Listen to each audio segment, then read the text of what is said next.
Holidays Amendment Bill, third reading. Mr Speaker. Honourable Kate Wilkinson. Mr Speaker, I move that the Holidays Amendment Bill be now read a third time.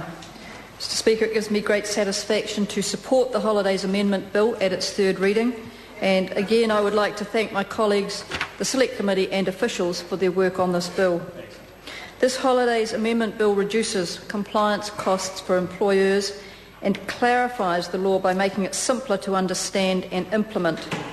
The Holidays Act is a difficult piece of legislation, and it has caused significant frustration for both employers and employees.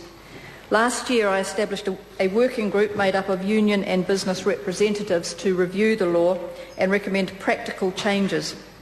It looked at a number of issues, including the transfer of public holidays, questions around sick leave and the allowing employees to trade 1 week of leave for cash.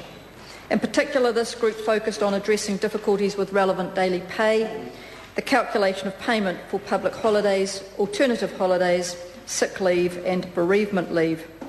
The current equation has been a burden on businesses where employees work variable hours and as such their pay can fluctuate from week to week. It has taken an inordinate amount of time and effort for many small businesses to comply.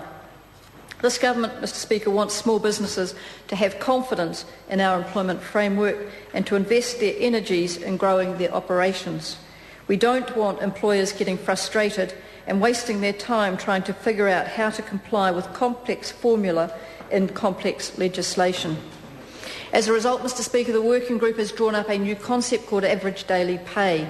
This change will make the Holidays Act easier to understand for those who work variable hours.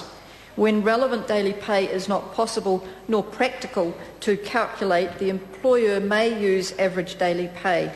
This payment for leave is based on past identifiable earnings over the previous 52 weeks or whatever period the employee has been employed. This addresses the issue of potential fluctuations in pay. Both employees and employers will have greater certainty around what leave payments will be.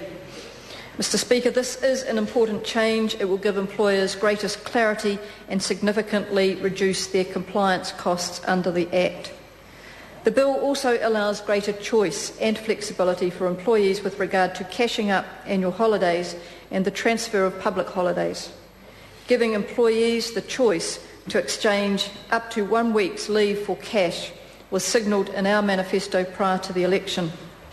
If an employee has 6 weeks of leave stored up, then they may well want to cash one of those in, where their employer agrees to it.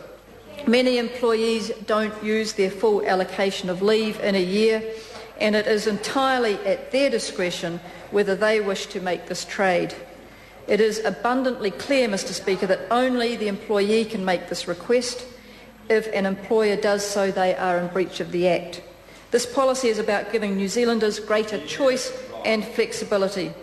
It is incredibly popular, and I'm sure the public is very much looking forward to utilising it.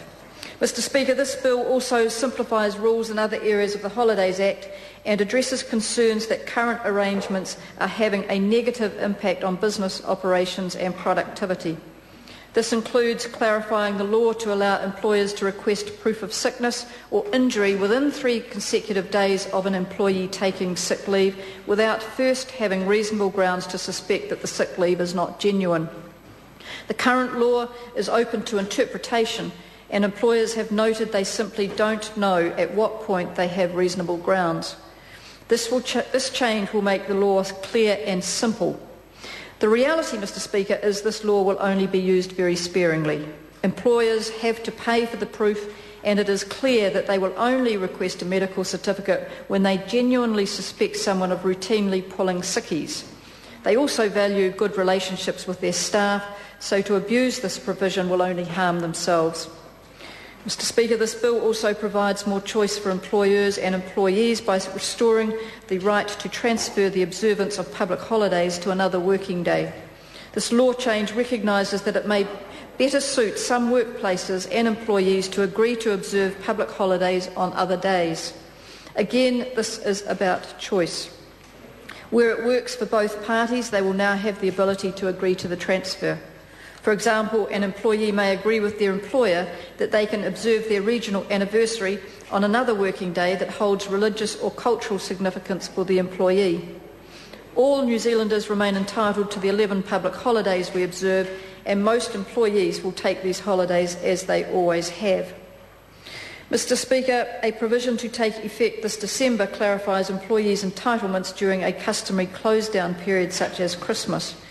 It makes it clear that employees are entitled to be paid for public holidays, alternative holidays, sick leave and bereavement leave falling during a customary close-down period if they would otherwise be working days for the employees. This does not change current practice, but is in response to a recent employment court decision and ensures the legislation reflects the original policy intent. Lastly, Mr. Speaker, we are increasing the maximum penalties under the Holidays Act. Maximum penalties for non-compliance with the Act will double to $10,000 for individuals and to $20,000 for companies and other bodies corporate. There is no reason why employers can't meet their obligations under this Act, and the current penalties are too weak. Breaches of minimum entitlements are not conducive to good commercial practices, and it is important that the law is taken seriously. In conclusion, Mr. Speaker, this bill responds to concerns raised by the public and utilises the experience of the working group. It retains the integrity of the Holidays Act, maintaining employees' holiday and leave entitlements, whilst also promoting greater flexibility and clarity in key areas. It will be less of a burden on business while also giving greater choice to employees who may want more flexibility around how they take their annual holidays and public holidays. Mr. Speaker, I commend this bill to the House. The question is that the motion be agreed to.